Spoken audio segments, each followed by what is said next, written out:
निवडणुकीची धामधूम संपली आहे, मतदान पार पडलं आणि आता 2 दिवस सगळ्या उमेदवारांना रिलॅक्स म्हणून मिळतोय. त्यातच पर्वती विधानसभा मतदारसंघाच्या उमेदवार भाजपच्या माधुरीताई मिसाळ आपल्यासोबत आहेत. आज त्या रिलॅक्स करताना दिसत आहेत, ताक घरातला सगळा नाश्ता करताना दिसत आहेत. 15 दिवस सगळी धामधुमीची होती, गडबडीची होती आणि आज निवांत दिसत आहेत. तुम्ही कालच मला सांगितलं मी बाहेर येणार नाही, घरात ये आणि घरात आपण भेटूया म्हणून. हो, कारण गेले जवळजवळ 15 दिवस म्हणण्यापेक्षा महिनाभर ही निवडणूक येणार आहे. मग त्याचं सगळं ही जी सगळी धामधूम आणि 15 दिवसामध्ये तर घरात यायलाच फार तर 3-4 तास मिळत होतं. त्यामुळे मी आज तुला म्हणलं की मी आज घरातनं कुठे बाहेर पडणार नाही आहे, मी घरामध्येच असणार आहे दिवसभर.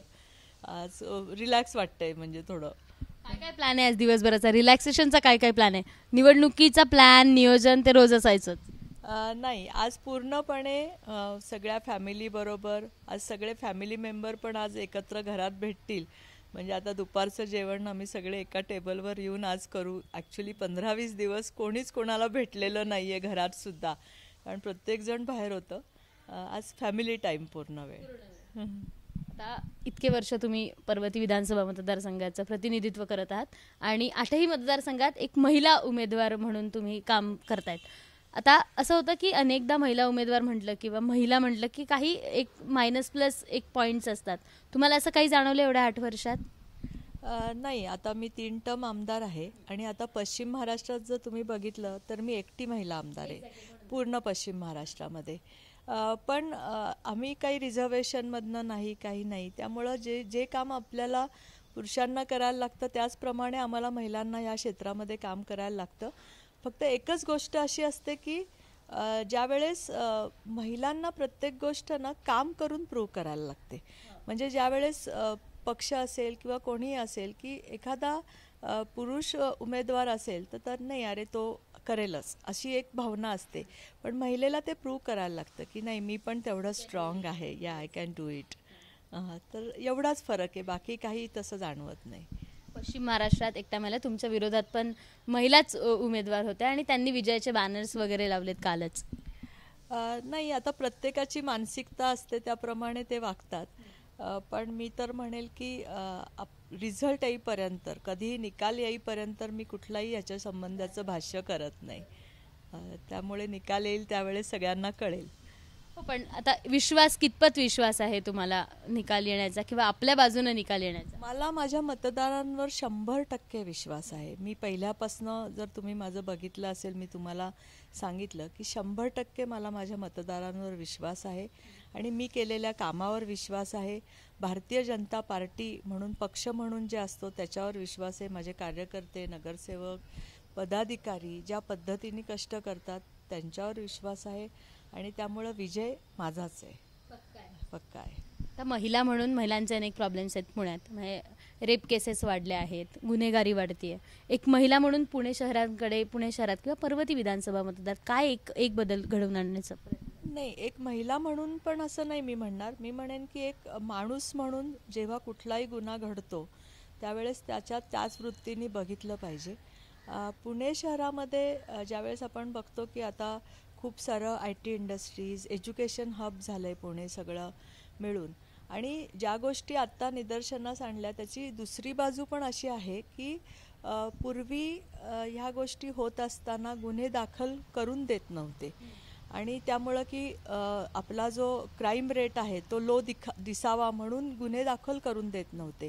पण देवेंजी ज्यापासून गृहमंत्री झाले त्यांनी सांगितलं की प्रत्येक गुन्हा हा दाखल झालाच पाहिजे. तर त्यामुळे त्यांनी हा विचार नाही केला की माझ्या कार्यकाळात हा क्राईम रेट जास्त दिसेल म्हणून.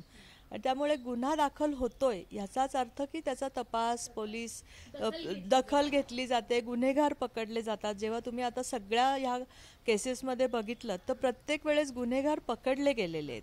तर हा जो विश्वास आहे हा गृहमंत्र्यांनी दिलेला आहे मला असं वाटतं नागरिकांना.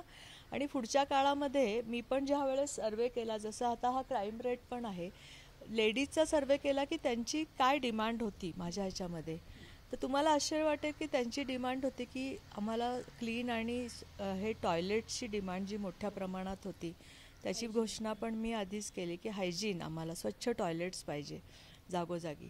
तर मी म्हणलं की ठीक आहे, मतदारसंघ नाही, मी अख्खं पुणे शहर म्हणून घोषणा केली आहे की आपण एक 100 टॉयलेट्स हे करू आणि ते मॅनेज करू, मेंटेन ठेवू, मॅनेज ठेवू. जसं तुळशीबागेत मी नगरसेवक असताना मी जे टॉयलेट केलं ते आज तागायत तिथे मेंटेन होतं आहे. तर अशा पद्धतीने पुणे शहरात तो पण एक विषय आहे. आणि महिलांच्या बाबतीमध्ये नक्कीच आम्ही स्वतःच उतरते, कारण पेट्रोलिंग असेल आणि ह्या सगळ्या गोष्टीमध्ये, आणि माझ्या भागातल्या महिला मला काही असेल तर ते फोन करतात. तर त्या पद्धतीने महिलांना सुरक्षितता देण्याचं काम हे मी इतके वर्ष केलेलंच आहे. इतके वर्ष काम केलं आहे, इतके वर्ष प्रचार पण केला असेल. यावर्षी काय बदल केला होता प्रचारात?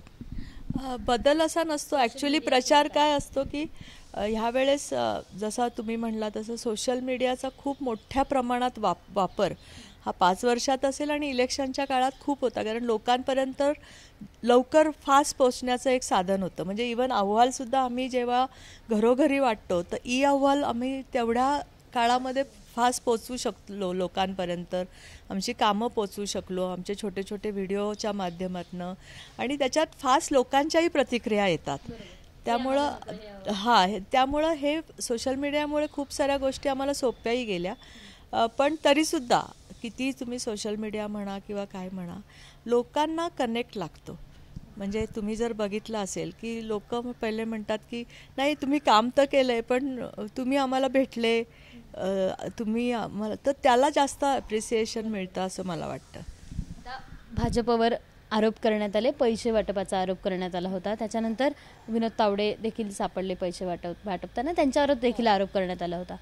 पर्वतीत देखील असा आरोप करण्यात आला होता, त्याबद्दल काय सांग? नाही, तुम्ही बघितलं असेल की लोकसभेला पण हे स्टंट झाले.